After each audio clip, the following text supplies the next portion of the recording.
Buenos días. Mi nombre es Mario Alberto Segura, soy director del portal elsoldelsurtampico.com. Vengo de Tamaulipas. El tema me parece bastante importante cuando hablamos de justicia, porque pues no la conocemos, muchos no la conocemos, muchos mexicanos. La impunidad sí sabemos que existe. El pasado 18 de diciembre le dejé una carta al presidente de la República y se la llevé también a su oficina, no me han contestado. Estoy buscando la justicia porque soy el primer periodista dentro del mecanismo de protección. Cuando nace el mecanismo, ahí me incluyo, soy el primer periodista. Pero mi problema está en la representación de la Fiscalía, de la FEADLE, con el licenciado Ricardo Sánchez del Pozo. Esa es la peor pesadilla para los periodistas que entramos al mecanismo, que llevamos un caso en las fiscalías con él a la cabeza, porque no sabemos dónde están nuestros expedientes, no sabemos quiénes son los ministerios públicos. Mi caso se dio un secuestro en el 2012, a 8 años de que la FEADLE tiene mi caso, el señor Sánchez del Pozo lo declina en el 2019 y en el 2020, 14 meses después de que declinó el caso, me informa, o sea, me deja en total indefensión. Yo lo que estoy pidiendo ante tanta victimización de parte de autoridades como la CEAP también, que me tenía trabajando con un defensor de la CEAP, que no me defendía, o sea, que no hacía nada, y era el mismo que teníamos todos los periodistas. Entonces, lo único que pido es que ya sea de lo que me corresponde, según de acuerdo a la Ley General de Víctimas, ¿verdad?, la reparación del daño. Yo le envié una carta a usted, esperaría que ya la tuviera ya lo que nos están informando ahora. Pero esto de las injusticias también se da porque los periodistas no tenemos apoyo. Entonces, da más miedo poder denunciar sin que tengamos ese respaldo.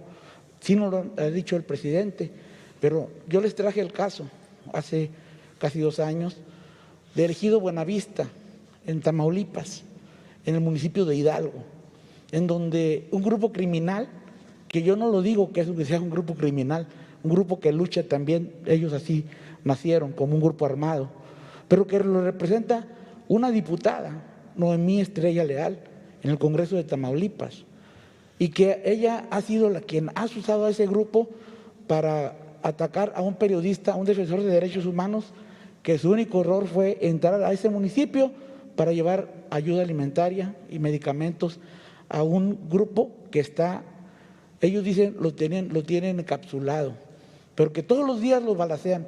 Si yo les enseñara a usted, me escuchara una de las grabaciones de todos los días, en el momento en que balacean, la gente cómo está esperando la actuación del gobierno para encontrar esa paz, para encontrar justicia, para acabar con esa impunidad que se da en complicidad con el gobierno del Estado, con la Fiscalía General del Estado, con el secretario general del gobierno, César Augusto Verástegui, al que ustedes le preguntan y ellos le dan mala información, viene de Tamaulipas mala información, no están colaborando con ustedes, de tal manera que el gobernador no quiere al presidente de México, está en contra de él, se gasta mucho dinero en esta disputa y lo único que hace es perjudicarnos a los tamaulipecos.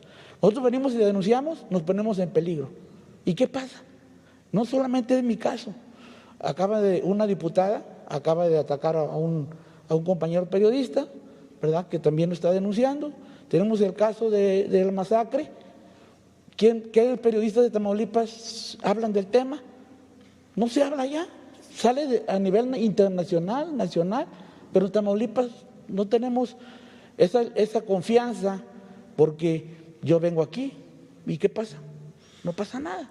Entonces, ¿cómo podemos contribuir nosotros a que se dé la justicia, a que se nos escuche, pero que se haga justicia? Esa sería mi pregunta. Tengo otra más. Bueno, la primera pregunta que tienes, yo le pediría a Paulina que vieras toda la información que nos puede aportar respecto de su caso y de… también hay un tema ahí de SEA, hasta donde yo tengo entendido, entonces de las fiscalías y de SEA, pues para que podamos darle alguna respuesta lo antes posible. Ahora, de este lado… Mi otra pregunta. Tu otra pregunta. Pues más que nada es un recordatorio, porque también se trata de injusticia. Hace 32 años, un grupo de extrabajadores de la empresa paraestatal, permítame, me puse un poco nervioso. Es una empresa paraestatal que ya desapareció, ¿sí? Hules Mexicanos. Y en aquel tiempo que desaparece, y la reincorporan al sector privado, el presidente en ese momento, Miguel de la Madrid, les otorga a los trabajadores, alrededor de 500 trabajadores, el 4% de porcentaje de lo que vale la empresa, ¿sí? Estas personas tienen 32 años luchando y no se les ha hecho justicia, nunca han recibido un solo peso de ese dinero.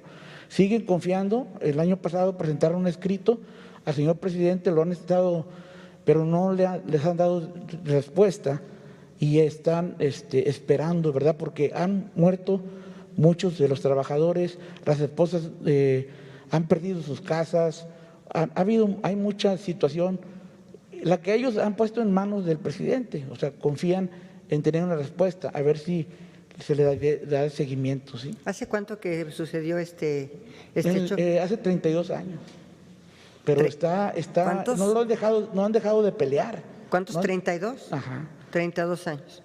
La empresa Hules Mexicanos ha cambiado de nombres, pero ninguno les ha apoyado con hacer validez a ese decreto en donde se les otorgaba el 4%, ¿verdad?, del valor de la empresa. Bueno, entonces también, por favor, lo ves. De este lado, el de camisa cuadrada, por favor, de cuadros. Hola, ¿qué tal? Buen día, ministra. Temas electorales. El día de ayer, 3 de febrero, el Consejo General del INE sesionó de manera remota. En esta junta de trabajo se aprobó la aplicación de la prueba piloto del voto electrónico para el próximo 6 de junio. Este constará de la aplicación de 100 casillas electrónicas, 50 en Coahuila y 50 en el estado de Jalisco. El consejero general del INE, Ciro Murayama Rendón, dijo, y cito: no se alteran en lo más mínimo los principios constitucionales y legales para la emisión del voto, es decir, se trata de un voto presencial. Ayer también por la noche, el diputado federal Sergio Gutiérrez Luna expresó que no se puede alterar la forma en que hemos venido votando por décadas de la noche a la mañana y que en todo caso tendría que ser a través de una reforma legal.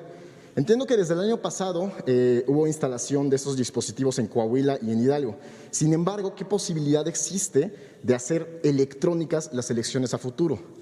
¿Cuál es el posicionamiento de la Secretaría de Gobernación, sobre todo también del Gobierno federal respecto al tema, al cambio claro que estamos viendo en la forma de votar, en la forma de expresarse en estos comicios?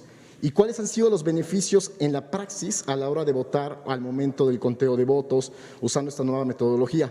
Por último, entiendo que, pues bueno, esto es del otro carácter. Bueno, si quiere, primero esa pregunta y después la otra. Muchas gracias. Bueno, la primera pregunta es que la competencia constitucional y legal para la organización de las elecciones, la manera como se vota y cómo se va conformando todo el proceso electoral es del INE, es del Instituto Nacional Electoral. El instituto determinará, en su caso, si vamos hacia el voto electrónico. Por supuesto que yo te puedo decir que hoy en día, pues en estos dispositivos, básicamente podemos hacer muchísimas cosas a distancia de lo que hubiéramos siquiera pensado hace muy poquititos años. Entonces, ellos tienen obviamente la atribución de organizar las elecciones, son los competentes para todo lo que es el proceso electoral y obviamente todos los lineamientos del proceso electoral son su competencia. Ahora bien, si requiere o no alguna reforma a la ley, bueno, en su caso, los que están incluso inconformes con los lineamientos o estas disposiciones del INE, pues pueden acudir desde luego a la instancia que es el Tribunal Electoral para que en su momento defina y si no tienen la competencia para avanzar en el voto electrónico o si tiene que haber alguna reforma legal, pues todo esto ya se definirá en la instancia correspondiente. Ahora, si me preguntas, no como funcionaria, yo creo que si me preguntas como ciudadana, pues yo creo que tenemos que ir avanzando también en las nuevas tecnologías. Pero bueno, ¿qué seguridad tenemos de que estas nuevas tecnologías respondan efectivamente, por ejemplo, al voto? Pues eso es lo que realmente hay que ir cuidando y que blindar, sobre todo, digamos, que no tenga… Ya ves que los fakes y los hackers y una cantidad de situaciones que son también muy graves que pudieran pasar en los dispositivos electrónicos y que pudiéramos tener en el voto electrónico al cual pues en algún momento podríamos llegar. Pero sí es muy importante que te diga yo categóricamente que el INE es el responsable de cómo, cuándo y de qué manera se van a llevar a cabo las elecciones. Perfecto, muchas gracias, ministra. Y por último, entendemos que el objetivo de este sistema que acaban de presentar a largo plazo es justo o inmediato, institucionalizar el acceso a la justicia formal. Sin embargo, ¿cómo hacen para que estas buenas prácticas que se generan en este acompañamiento no beneficien solo a estos casos, sino que se institucionalicen, ¿no? Está esta apertura para mandar los expedientes, para mandar los casos, pero ¿cómo hacerlo aún más grande, digámoslo así? Mira, es importantísimo decirte que a través de estos casos se crean precedentes y se van homologando criterios y se van transparentando y eficientando las actuaciones de las autoridades de procuración de justicia, sobre todo, y de Defensoría Pública y de los encargados de consolidar el sistema penal acusatorio en los diversos estados. Creo que sí se puede avanzar mucho a través de casos, porque sin duda alguna, por ejemplo, los precedentes de los tribunales es precisamente decisiones e interpretaciones legales sobre casos concretos. Entonces, si bien estás únicamente atendiendo el caso de Juan Pérez, lo cierto es que ese caso podría tener una relevancia posterior bien interesante y bien importante en otros casos. ¿Sí? De acá…